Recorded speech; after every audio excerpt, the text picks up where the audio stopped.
Building Green Bridge. Since the earliest days, bridges have been built to unite and divide, since crossing a bridge meant paying a toll.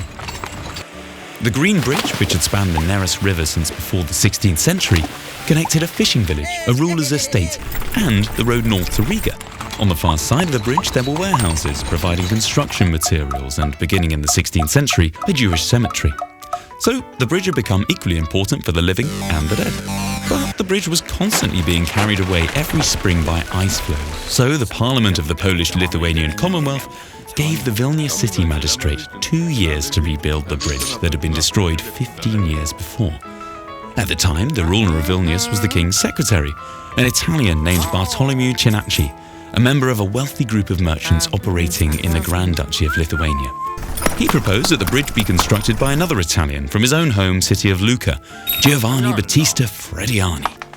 Clearly, the tradition of sharing the spoils of public works with your friends has deep roots. Frediani promised to build a bridge never before seen in Lithuania or the entire world, a 73-meter-long wooden arch bridge. The architect presented his model in the spring, enchanting the hearts and minds of everyone who saw it.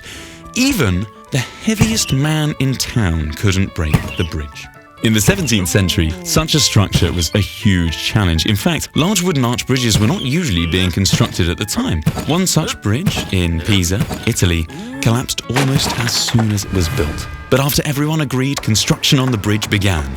The work took longer than planned, though. Finally, after 2 years, the arching bridge was raised on its supports in the wintertime. All that was left was to remove the scaffolding. The bridge had cost more than 20,000 zlotys to construct, 3 times more than planned.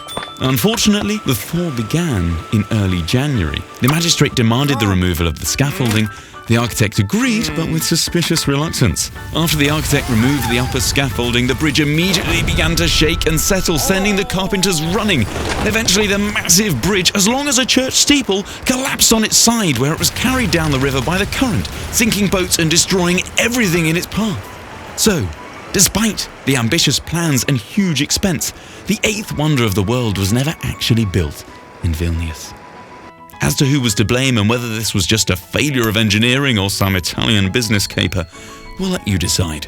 For a time, though, the two banks of the Neris remained separated.